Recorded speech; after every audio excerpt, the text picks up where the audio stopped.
Hello and welcome to the Bible with Briscoe. I will be your reader today, Shenandoah Briscoe, and we're going to be covering Genesis 41 through 42 and Matthew 12, 1 through 23. Father, I just ask for that you give me clarity of voice and articulation so that the reading of your word will be a blessing to you and to those who have tuned in. In Jesus' mighty name, amen. And they all said, amen. Pharaoh's dream, Genesis 41.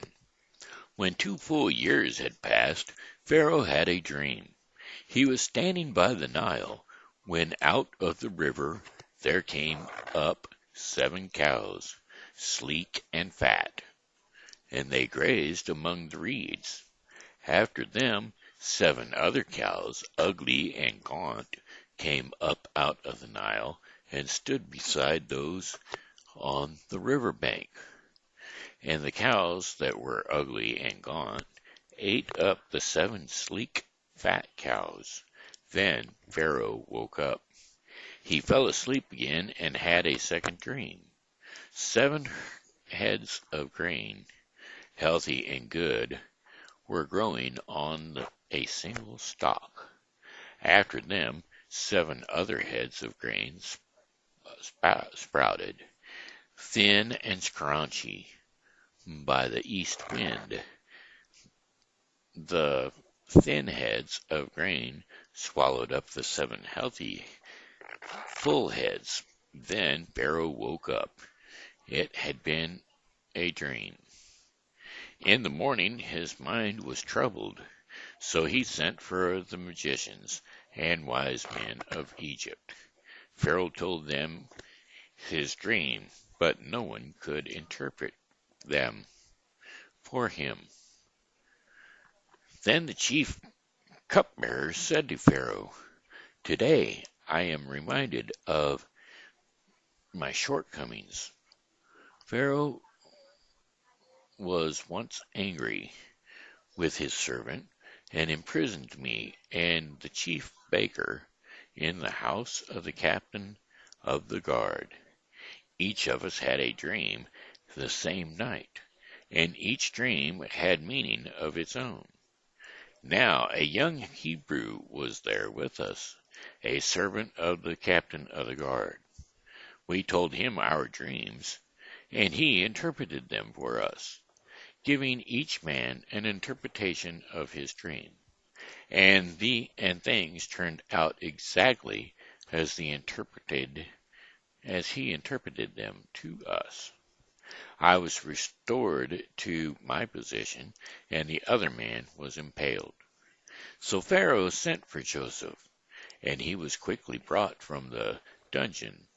And when he had shaved and changed his clothes, he came before Pharaoh.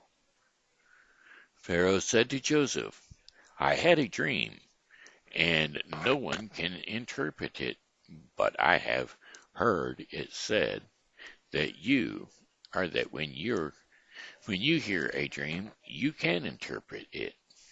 "I cannot do it," Joseph replied to Pharaoh, "but God will give Pharaoh the answer he desires." Then Pharaoh said to Joseph, "In my dream I was standing on the banks of the Nile, when out of the river came up 7 cows, fat and sleek, and they grazed among the reeds. After them 7 other cows came up, scrawny and very ugly and lean. I had never seen such ugly cows in all the land of Egypt. The lean, ugly cows ate up the 7 fat cows that came up first. But even after they ate them, no one could tell that they had done so. They looked just as ugly as before. Then I woke up. In my dream I saw 7 heads of grain, full and good, growing in single stalk. After them 7 other heads of grain, 7 other heads sprouted, withered and thin and scrunchy by the east wind, scorched by the east wind. The thin heads of grain swallowed up the 7 good heads. I told this to the magicians, but seemed of them, but none of them could explain it to me. Then Joseph said to Pharaoh, the dreams of Pharaoh are one and the same. God has revealed to Pharaoh what he is about to do. The 7 good cows are 7 years, and the 7 good heads of grain are 7 years. It is one and the same dream. The 7 lean, ugly cows that came up afterward are 7 years. And so the 7 worthless heads of grain scorched by the east wind, they are 7 years of famine. It is just as I said to Pharaoh. God has shown Pharaoh what he is about to do. 7 years of great abundance are coming throughout the land of Egypt, but 7 years of famine will follow them. Then all the abundance of Egypt will be forgotten, and the famine will ravage the land. The abundance in the land will not be remembered, because the famine that follows it will be so severe. The reason that the dreams was given to Pharaoh in 2 forms is that the matter has been firmly decided by God, and God will do it soon. And now let Pharaoh look for a discerning and wise man, and put him in charge of the land of Egypt. Let Pharaoh appoint commissioners over the land to take a fifth of the harvest of Egypt during the 7 years of abundance. They should collect all the food of these good years that are coming, and store up the grain under the authority of Pharaoh, to be kept in the cities for food. This food should be held in reserve for the country, to be used during the 7 years of famine that will come upon Egypt, so that the country may not be ruined by the famine. The plan seemed good to Pharaoh and to all his officials. So Pharaoh asked them, can we find anyone like this man, one in whom is the Spirit of God? Then Pharaoh said to Joseph, since God has made all this known to you, then there is no one so discerning and wise as you.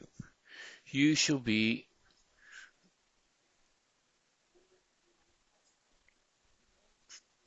in charge of my palace,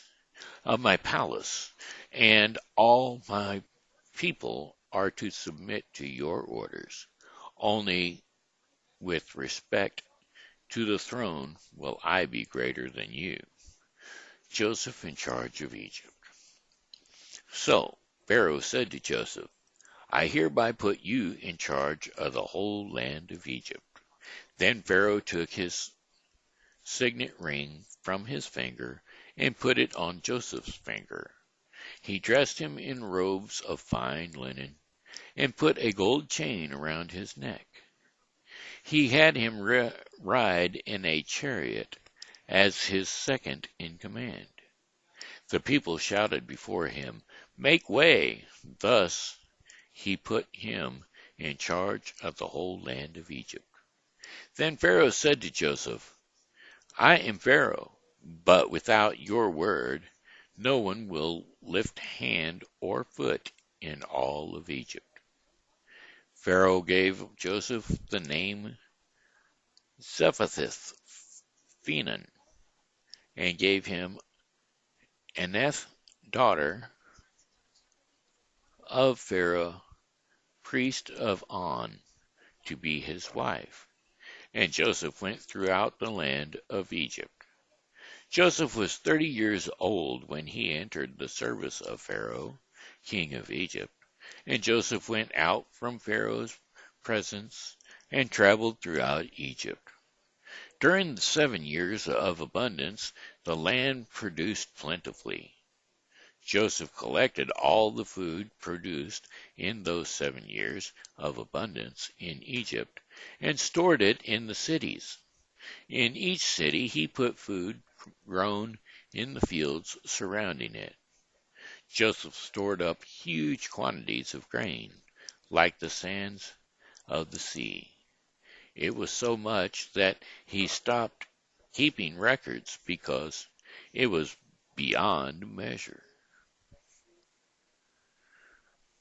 Before the years of famine came, two sons were born to Joseph by Athena, Asenath,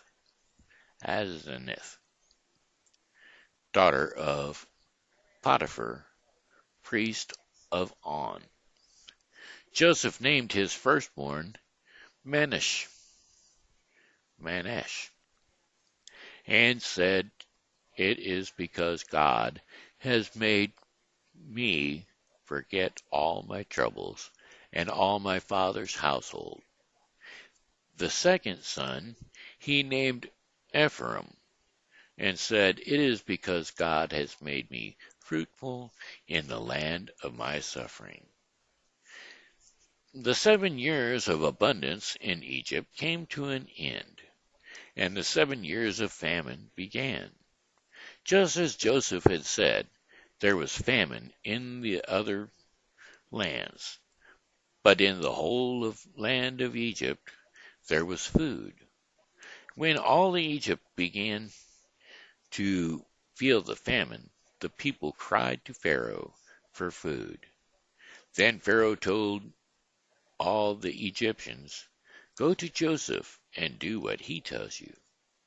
When the famine had spread over the whole country, Joseph opened all the storehouses and sold grain to the Egyptians, for the famine was severe throughout Egypt, and all the world came to Egypt to buy grain from Joseph, because the famine was severe everywhere.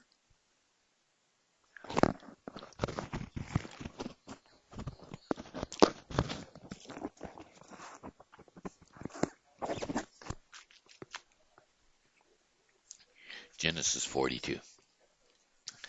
Joseph's brothers go to Egypt. When Jacob learned that there was grain in Egypt, he said to his sons, "Why do you just keep looking at each other?" He continued, "I have heard that there is grain in Egypt. Go down there and buy some for us, so that we may live and not die." Then 10 of Joseph's brothers went down to buy grain from Egypt. But Jacob did not send Benjamin, Joseph's brother, with the others, because he was afraid that harm might come to him. So Israel's sons were among those who went to buy grain. From there was famine in the land of Canaan also. For there was famine in the land of Canaan also. Now Joseph was the governor of the land, the person who sold grain to all its people. So when Joseph's brothers arrived, they bowed down to him with their faces to the ground. As soon as Joseph saw his brothers, he recognized them, but he pretended to be a stranger and spoke harshly to them. "Where do you come from?" he asked. "From the land of Canaan," they replied, "to buy food." Although Joseph recognized his brothers, they did not recognize him. Then he remembered his dreams about them and said to them, "You are spies. You have come to see where our land is unprotected. No, my lord, they answered.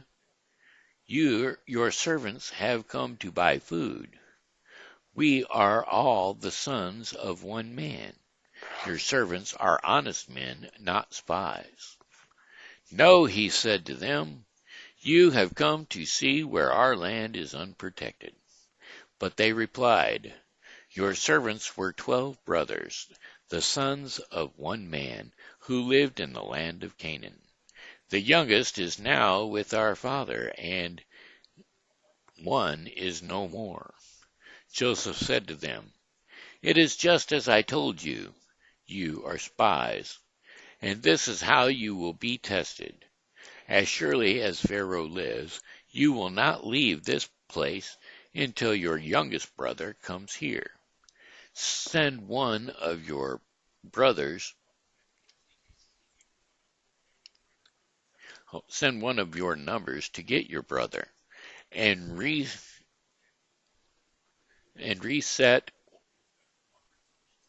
the race. Sorry.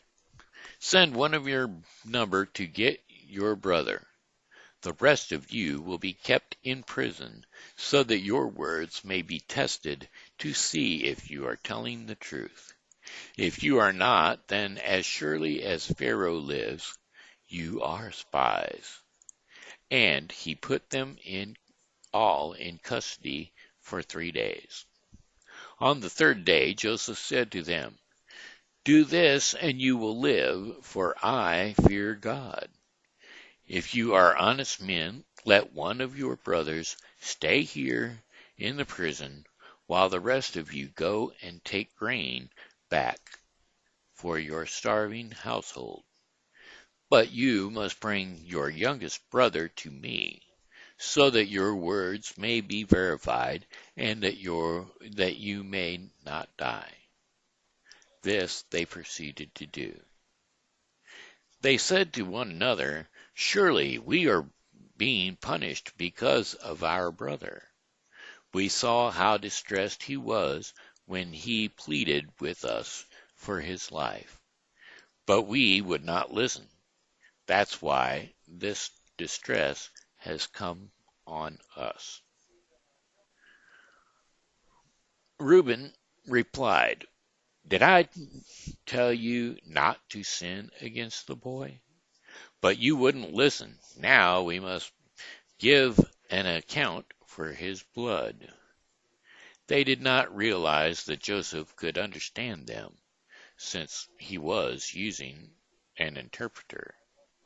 He turned away from them and began to weep, but then came back and spoke to them again.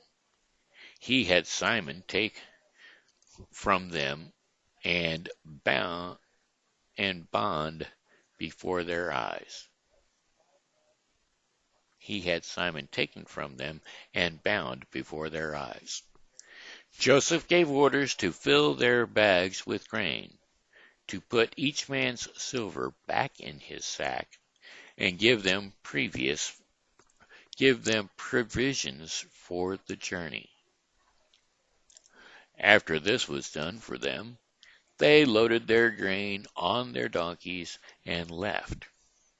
At the place where they had stopped for the night, one of them opened his sack and to get feed for his donkey, and he saw his silver in the mouth of his sack. My silver has been returned, he said to his brothers. Here it is in my sack. Their hearts sank, and they turned to each other, trembling, and said, what is this that God has done to us? When they came to their father Jacob in the land of Canaan, they told him all that had happened to them. They said, the man who is the Lord over the land spoke harshly to us and treated us as though we were spying on the land. But we said to him, we are honest men, we are not spies. We are 12 brothers, sons of one father. One is no more, and the youngest is now with our father in Canaan. Then the man who is then the man who is the Lord over the land said to us, "This is how I will know whether you are honest men. Leave one of your brothers here with me, and take food for your starving household, and go. But bring your youngest brother to me, so that I will know that you are not spies, but honest men. Then I will give your brother back to you, and you can trade in the land." As they were emptying their sacks, there in each man's sack was his pouch of silver. And when when they and their father saw the money pouches, they were frightened. Their father Jacob said to them, "You have deprived me of my children. Joseph is no more, the Simon Joseph is no more, and Simon is no more. And now you want to take Benjamin. Everything is against me." Then Reuben said to his father, "You may put both of my sons to death if I do not bring him back to you. Entrust him to my care, and I will bring him back." But Jacob said, "My son will not go down there with you. His brother is dead, and he is the only one left. If harm comes to him on the journey you are taking, you will bring my gray head down to the grave in sorrow." And that was Genesis 41 through 42. Now we'll do Matthew 12, 1 through 23. Jesus is the Lord of the Sabbath.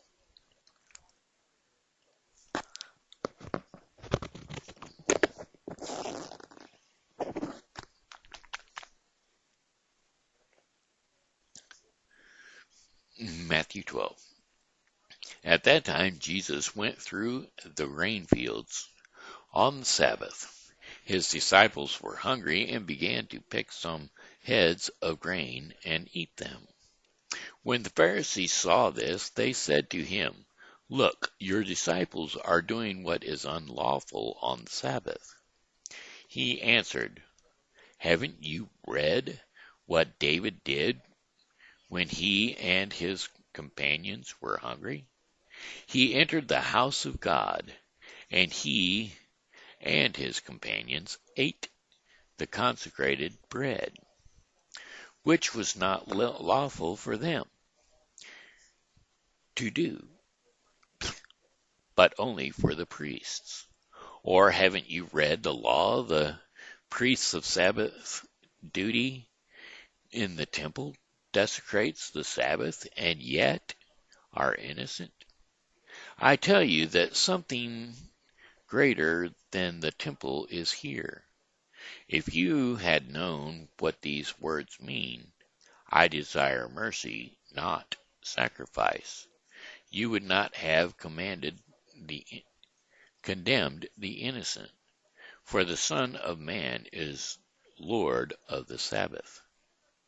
Going on from that place, he went into their synagogue, and a man with a shriveled hand was there. Looking for a reason to bring charges against Jesus, they asked him, "Is it lawful to heal on the Sabbath?" He said to them, "If any of you has a sheep and it falls into a pit on the Sabbath, will you not take hold of it and lift it out? How much more valuable is a person than a sheep? Therefore it is lawful to do good on the Sabbath."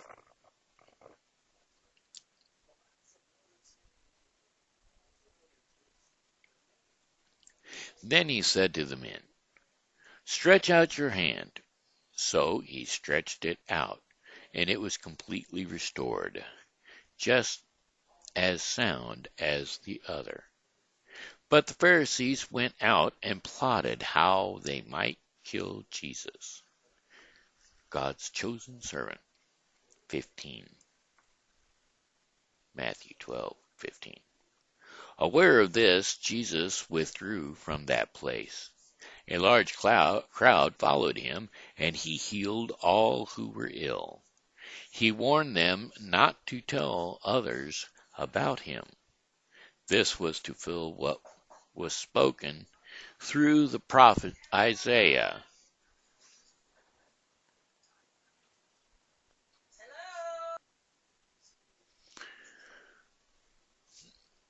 Aware of this, Jesus withdrew from the place.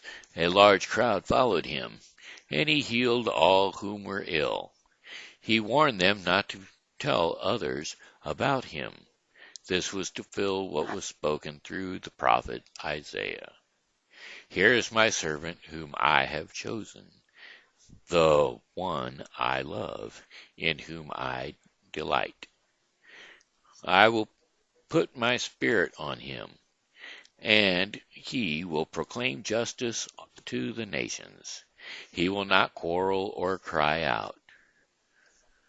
No one will hear his voice in the streets. A bruised reed will not break, and a smoldering wick he will not snuff out, till he has brought justice through to victory. In the name of the nations will put their hope. In his name the nations will put their hope. Jesus and Beelzebub. Then they brought him a demon-possessed man who was blind and mute, and Jesus healed him, so that he could both talk and see. All the people were astonished and said, "Could this be the son of David?" And so therefore, that concludes Genesis 41 through 42 and Matthew 12, 1 through 23. So that also concludes the Bible with Briscoe. Tomorrow when you tune in, we'll be covering Genesis 43 through 45 and Matthew 12, 24 through 50. Father, I just thank you that you blessed us with your word, and that we could share it with those around the world. In Jesus' mighty name, amen. And they all said, amen.